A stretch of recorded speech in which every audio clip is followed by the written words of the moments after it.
বিরল এক সৌরজগতের সন্ধান পেয়েছেন জ্যোতির্বিদেরা, যেখানে অরবিটাল রেজোন্যান্স নামের এক বিশেষ পরিস্থিতির কারণে বিরল এক জ্যামিতিক সজ্জায় একটি নক্ষত্রকে কেন্দ্র করে আবর্তিত হচ্ছে 6টি গ্রহ।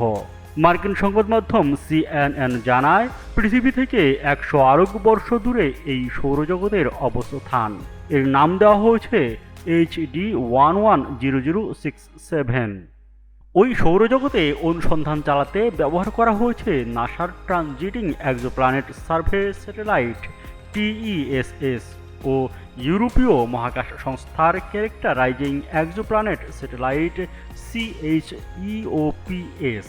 ওই গ্রহগুলো এমনভাবে নক্ষত্রকে কেন্দ্র করে আবর্তিত হচ্ছে যেখানে একটি গ্রহ 3বার কক্ষপথ প্রদক্ষিণ করলে পরেরটি করে 2বার, আবার পরের গ্রহ 6বার আবর্তন শেষ করলে পরবর্তী গ্রহ করে 1বার, আর এর পরেরটি 4বার আবর্তিত হলে শেষ গ্রহটি আবর্তিত হয় 3বার। এভাবে পর্যায়ক্রমে চলতে থাকে প্রক্রিয়াটি। 6 গ্রহের এমন আবর্তনের নাম দেওয়া হয়েছে রেজোন্যান্ট চেইন, যেখানে প্রতিটি গ্রহ তার পরবর্তী গ্রহের গতিবিধি অনুযায়ী পরিচালিত হয়। এই সারিবদ্ধ চেইনের মাধ্যমে এমন প্রক্রিয়া তৈরি হয়েছে যা সাধারণ কক্ষপথের তুলনায় আলাদা।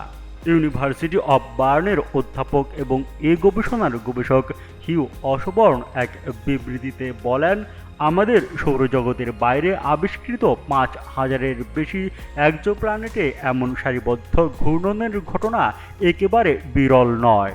এমনকি একাধিক গ্রহের ব্যবস্থা থাকার বিষয়টিও প্রথম না। তবে 6টি গ্রহের সারিবদ্ধ প্রক্রিয়ায় এমন ছন্দ থাকার বিষয়টি বিরল। HD 110067 সৌরজগতের মতো ছন্দবদ্ধ আবর্তনের ঘটনা খুঁজে পেতে অনুসন্ধান চালিয়ে যেতে চান গবেষকরা। ইউনিভার্সিটি অব শিকাগোর গবেষক রাফায়েল লুক জানান, মাত্র 1% গ্রহেই এমন ঘটনা দেখা যেতে পারে বলে মনে করেন তিনি, তাই এই বিষয়ে আরও অনুসন্ধান প্রয়োজন।